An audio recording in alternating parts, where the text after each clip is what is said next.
नमस्कार आप सभी को। इस समय आप सभी जानते हैं कि भारत में किस मुद्दा पे अभी लोगों का नज़र टिका हुआ है और लोगों की आस बनी हुई। तो मैं उसी मुद्दे पे जो अभी खबरें चल रही है मैं उसी पे कुछ दृष्टि डालने की कोशिश करूंगा। और ऐसी दृष्टि लोग बहुत कम डाल पाते हैं और इसलिए हम लोग कोई भी समस्या का समाधान जड़ मूल से नहीं कर पाते। आप लोग सही समझे, अभी जो जंतर मंतर पे जो CGP है, जिसको कॉकरोच जनता पार्टी का एक स्थापना हुआ, वो ऐसे सोशल मीडिया के कुछ इंस्टेंट हाईलाइट के कारण उस पार्टी का मीम का तरफ स्थापना हुआ, लेकिन वो देखते ही देखते आज बहुत बड़ा आंदोलन का एक रूप ले चुका है और महीना दिन होने वाला है इस आंदोलन को चलते हुए। और ये आंदोलन जो नीट का एग्जाम हुआ था उसमें करीब 22 लाख छात्र उसमें पार्टिसिपेट किए थे और उस एग्जाम में भाग लिए थे। लेकिन छात्र जैसे एग्जाम के बाहर अपना कदम रखे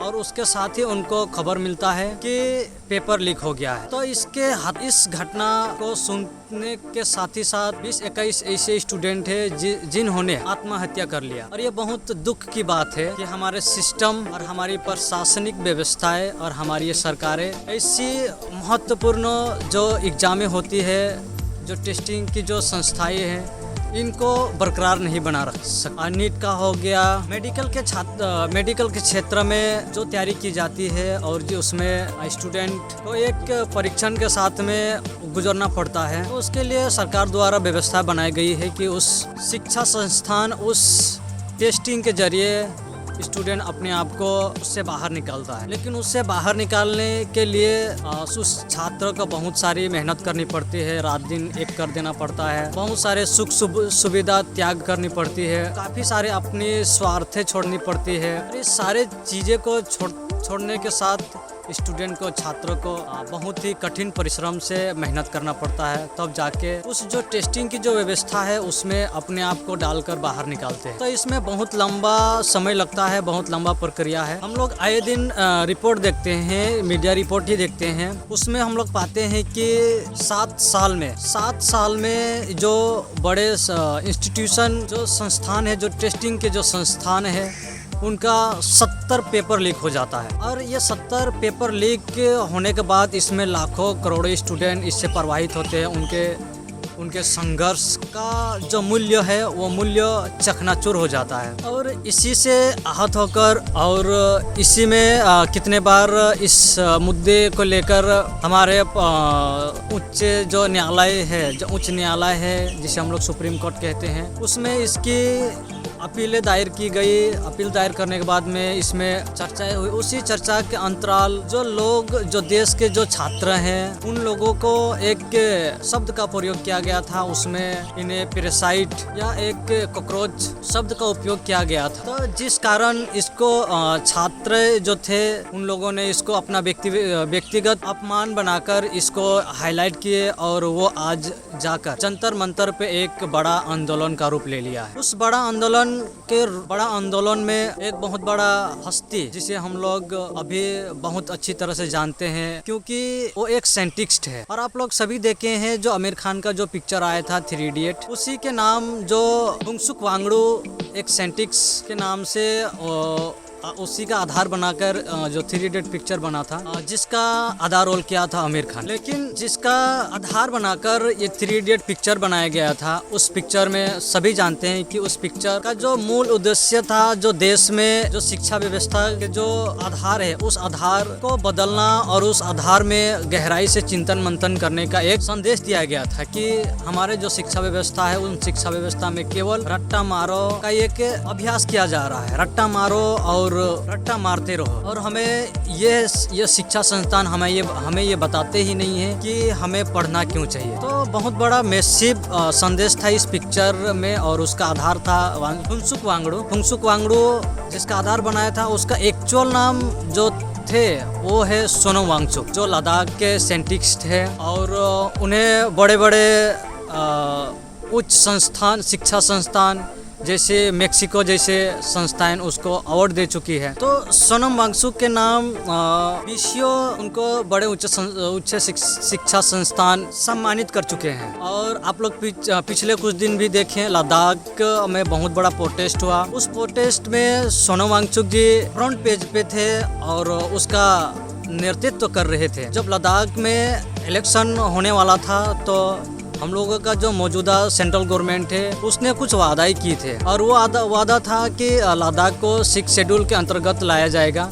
और लिखित उन लोगों का जो घोषणा पत्र है उस घोषणा पत्र में लिखित ये जाहिर किया गया था कि लद्दाख जो है उन्हें 6 शेड्यूल के अंतर्गत लाया जाएगा। लेकिन आप लोग सभी जानते हैं कि हमारे भारत सरकार जो है और अन्य सरकार भी जो है जो अलग अलग स्टेट अलग अलग राज्यों में अपना जो सरकार स्थापित किए बैठे हैं, अपना संचालन करते हैं। इन सभी का आप लोग रवैया जानते हैं कि ये सरकार जो वादा करती है सरकार बनाने से पहले, और जब इसका सरकार बन जाता है तो इन लोग इन अपने वादों से मुखर जाते हैं। तो वैसे ही कुछ हुआ लद्दाख में भी, और सरकार अपने जो वादा किए थे लद्दाख वासियों को, उन लोगों के साथ सरकार ने धोखा किया। और उसी के विरोध में सोनम वांगचुक जी पूरा लद्दाख के जो निवासी थे उन सभी को नेतृत्व करते हुए इन मांगे को, जो सरकार की खुद दिए हुए वचन थे, उन वचन को सरकार को बार बार याद दिलाते थे कि आपका ये दिया हुआ वचन है, आप इसको पूरा कीजिए। और लद्दाख है उनको 6 शेड्यूल के अंतर्गत लाया जाए और जो लद्दाख के जो वन संपत्ति है उनको संरक्षण दिया जाए। फिर उसी बीच सोनम वांगचुक जी के कई वहाँ पर प्रदर्शन हुए और कई आंदोलन हुए, लेकिन सरकार सोनम वांगचुक जी के बात को दरकिनार करते हुए, और कितने बार सोनम वांगचुक जी वहाँ पर भूख हड़ताल किए, अनशन किए, लेकिन सरकार उनकी एक बात ना सुनी। तो इसमें आप लोग साफ देख सकते हैं कि हमारे सरकार अपने ही देशवासियों के साथ में किस प्रकार छल कर। इसलिए भारत में जो सरकारें चलते हैं, जो राजनीतिक पार्टियां चलती हैं, उन पार्टियों का जो लोगों में जो विश्वास है उस विश्वास का टूटना अभी स्वाभाविक सी हो गया है। उसके बाद उस लद्दाख में आंदोलन होने के बाद कुछ पार्टियां थी, पार्टियां की जो ऑफिसेस थे उस ऑफिसेस में कुछ आप लोग देखे, न्यूज बहुत वायरल हुआ था, उसमें कुछ आग जलन हुए थे, तोड़फोड़ हुए थे। उसमें सरकार सोनम वांगचुक जी के ऊपर NSA नेशनल सिक्योरिटी एक्ट के तहत देशद्रोही का केस सरकार दर्ज करती है और उन्हें कई महीने तक हिरासत में लेकर जेल में रखते हैं। तो आप लोग सोचिए, हमारे जो देश के जो साइंटिस्ट है, जो शिक्षा को बेहतर बनाने की दिशा में अपना सच्ची नियत ईमानदारी से अपना योगदान देते हैं, उसके प्रति हमारे भारत देश का जो रवैया है वो किस प्रकार है। और सोनम वांगचुक जी कार्य आप लोग जानते हैं, जो लद्दाख में पानी की बहुत किल्लत होती थी, और आप लोग जानते हैं कि लद्दाख बहुत ठंडी एरिया है और बहुत सूखी एरिया है, वहाँ पर पानी की किल्लत होती है। तो वहाँ पर आप लोग देखते हैं कि सोनम वांगचुक जी वहाँ पर आइस स्तूप का आविष्कार किया, जिससे वहाँ पर जो लोगों का एक समय के अंतराल में जहाँ पानी का दिक्कत या किल्लत होता था उसका पूर्ति करने में सफल हुए अपने परीक्षण में। और लद्दाख जैसे क्षेत्र में भारत सरकार का जो शिक्षा नाप नहीं पहुंचती थी,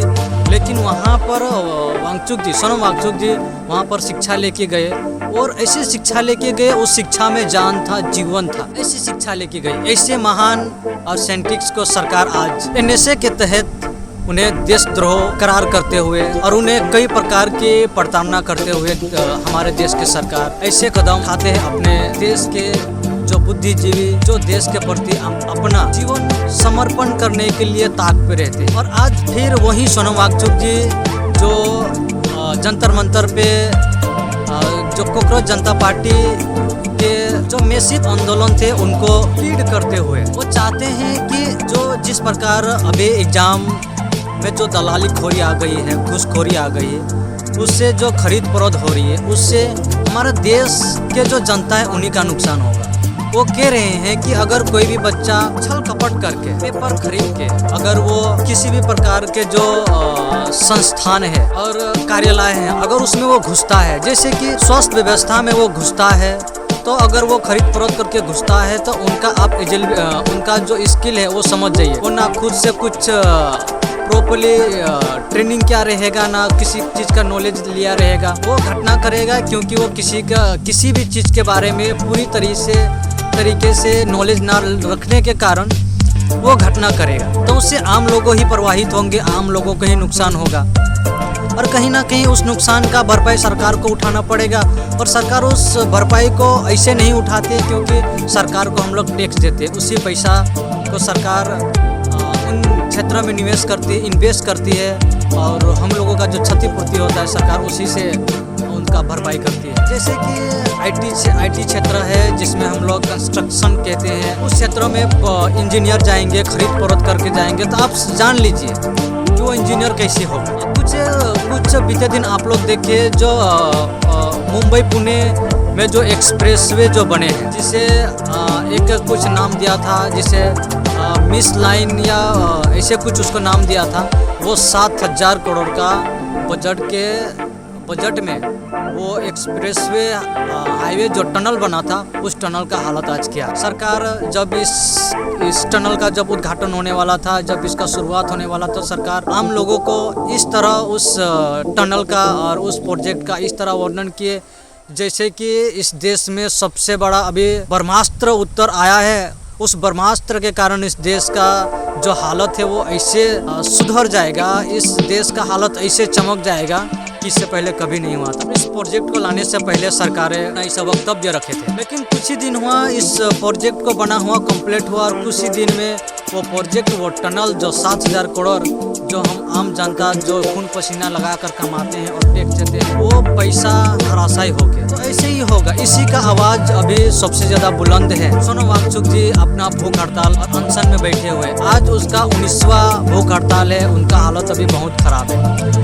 और हमारे सरकार को आप देख रहे हैं, हमारे सरकार उनसे ना बात कर रही है, ना उसके बारे में कोई चर्चा कर रही है, ना उसके बारे में कुछ कॉन्फ्रेंस कर रही है, कुछ नहीं। ऐसा हो गया है कि कोई आम जनता, जैसे लोग कह रहे हैं कि छिपकली कॉकरोच, वैसे ही समझते हैं कि कॉकरोच से कोई कुछ मतलब नहीं रखता है, वही हालत हो गया। और ऐसे ही नजरिया रखकर वो सरकारें सोनम वांगचुक जी से बात नहीं कर रहे हैं और इस आंदोलन के समक्ष भी नहीं जा रहे और कॉन्फ्रेंस भी नहीं कर रहे। मुझे पता है मेरा वीडियो लंबा हो रहा है, लेकिन बातें कुछ ऐसी है, इस तरह के बातें करने के लिए हमें समय लगाना पड़ेगा और जो व्यूअर से जो देखना जानना समझना चाहते हैं उनको भी थोड़ा समय देना पड़ेगा। 30 सेकेंड 15 सेकेंड में आप कुछ भी नहीं सुन सकते, ना समझ सकते, इसलिए वो आपका खाली केवल इंटरटेनमेंट होगा और कुछ भी नहीं होगा। आपका कुछ रासायनिक जो डोपामाइन है वो उस तरह का चीज़ें खोजती रहती है तो उससे आपको कुछ भी हासिल नहीं होगा। लेकिन हम जो कहते हैं, हमारे जैसे जो सत्य ईमानदारी से बात रखना चाहते हैं, जो कुछ भी अभी चल रही हैं, जो हमारे सरकारें कर रहे हैं या तो लोग कर रहे हैं, उन सारी चीज़ें, सारी बातें को हम लोग खुला ओपन चर्चा के साथ में रखने की कोशिश करते हैं, इसलिए ये वीडियो लंबी हो जाती है। मैं हमेशा प्रयास करता हूँ कि मेरा वीडियो शॉर्ट में हो, क्योंकि लोग लॉन्ग वीडियो देखना पसंद नहीं करते हैं। लोग चाहते हैं कि शॉर्ट वीडियो 15 सेकंड 30 सेकंड का वीडियो देख ले और पूरी जानकारी हासिल कर ले। स्वाभाविक सी बात है, ऐसा होता नहीं है, लेकिन लोग ऐसा करना चाहते हैं। तो मैं उन लोगों को कहता हूँ कि आप ये भ्रम में रह रहे हैं और अपने आप को भ्रम में फंसाए रखते हैं कि आपको 15 सेकंड 20 सेकंड में आपको कुछ बहुत ऐसा मिल जाएगा जो आदमी का पूरा जीवन लग जाता है। अभी हमें ऐसी स्थिति से निकलना पड़ेगा और हमें थोड़ा संघर्ष करना पड़ेगा, हमें कुछ जानना पूछना ये जरूरी, हमें जिज्ञासा भी करना पड़ेगा। हम अभी जिज्ञासा भी भूल गए हैं, इसीलिए अभी हम भी सरकार से पूछते नहीं हैं, लेकिन जो पूछते हैं उनके हम लोग समक्ष भी नहीं खड़े हैं। ऐसी समय बहुत विराल समय है और हम देशवासी नहीं चाहेंगे कि हमारे जो शिक्षक हैं, जो अपने सत्य निष्ठा से, अपने नियत, अपनी ईमानदारी से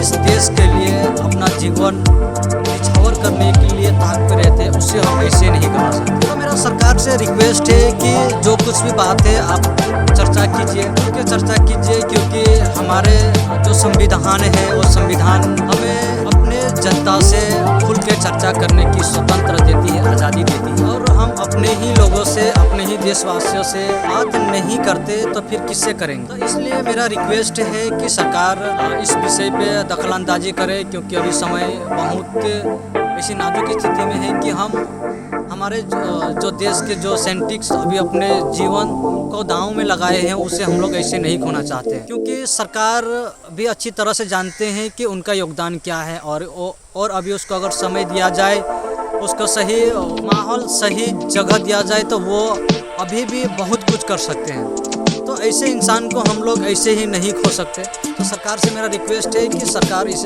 विषय में चर्चा करें, क्योंकि ये बहुत ही गंभीर विषय है। लेकिन हम जानते हैं सरकार ऐसे करते आए हैं, और हम लोग जानते हैं कि 180 देशों में जो मीडिया की जो स्वतंत्रता होती है, और सरकारें जो अपने स्वतंत्र मीडिया को देती है, उसके लिहाज से सरकार अभी 157 स्थान पे है। मतलब हम लोग जो सरकार मीडिया के सामने अपना बात रखती है, अपने जो कुछ भी सरकारें जो कर रही होती है वो अपना मीडिया के माध्यम से देश के जनता तक पहुंचाते हैं। इस तरह का वार्तालाप अभी सरकार करते ही नहीं है। एक आशा बांधे कि सरकार अभी इस प्रकार का कदम उठाए और हम लोग एक निष्पक्ष और स्वतंत्र और एक आज़ादी के तरफ हम लोग आए। लेकिन वर्तमान सरकार का जो हालत है वो कॉन्फ्रेंस में बहुत ही हालत ख़राब है। जब से इस वर्तमान सरकार का गठन हुआ है और सत्ता में आए, तब से ये सरकार हमेशा से जनता का जो जवाबदेही है, इनसे हमेशा ये सरकार बचते है। लेकिन एक लोकतांत्रिक देश होने के कारण इस प्रकार का व्यवहार बहुत गलत है। सरकार अगर इस प्रकार का व्यवहार अपने जनता के साथ में करती है, तो सरकार अपने ही जनता को, अपने ही लोगों को एक धोखा दे रही है और एक अंधकार में रखने की कोशिश कर रही है। और आप सभी जानते हैं कि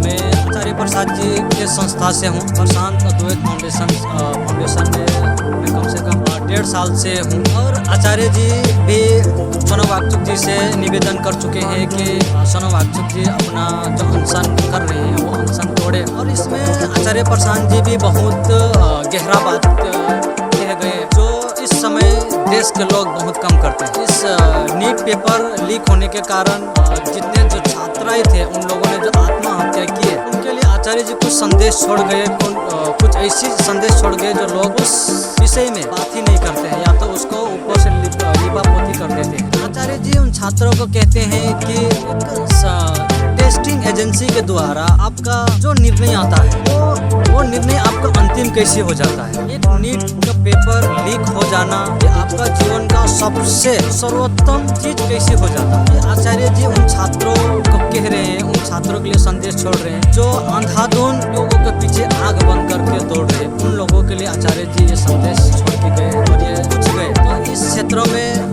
हम लोग बहुत कम विचार करते हैं और बहुत कम चर्चा करते हैं। और मैं अपना सोशल मीडिया के माध्यम से हमेशा प्रचार करते रहता हूँ आचार्य जी का। सोशल मीडिया के माध्यम से मैं लोगों को कहते रहता हूँ कि आप आचार्य प्रसाद जी के साथ में जुड़िए, क्योंकि ये बेहतरीन मौका है। ऐसा मौका बार बार नहीं मिलेगा। और आचार्य जी कोई 1-2 दिन से संघर्ष नहीं कर रहे, वो 20 साल से लगातार संघर्ष कर ही रहे हैं। और वो संघर्ष अपने लिए नहीं, वो हम लोगों के लिए कर रहे हैं, वो देश के लिए कर रहे हैं। वो भली बात ही जानते हैं कि हम लोगों का जो शिक्षा व्यवस्था का हालत कैसा है। मैं आप लोगों तक केवल आचार्य जी का ये बातें पहुंचाते रहता हूं और उनके बातें में कहते रहता हूं। तो अगर मेरा बात अगर आप तक पहुंचता है तो आप आचार्य जी को जरूर सुने। लोगों को इतना ही कह सकता हूं कि आप इस बेहतरीन मौका से चूकिए नहीं। आपको पहले पता नहीं था तो आप नहीं जानते थे, लेकिन अभी आपको मेरे माध्यम से आचार्य जी का बात पहुंच रही है। आचार्य जी के समक्ष आने का एक मौका आपको मिल रहा है, तो आप इस मौका को छोड़िए नहीं, चूकिए नहीं। ऐसी मौका बहुत कम मिलती है या तो मिलती नहीं है, और इतिहास में पहली बार ऐसा हो रहा है। बस आज के लिए मैं इतना ही कहना चाहता हूँ और आप सभी से मैं विदा लेता हूँ। मिलूंगा नेक्स्ट वीडियो।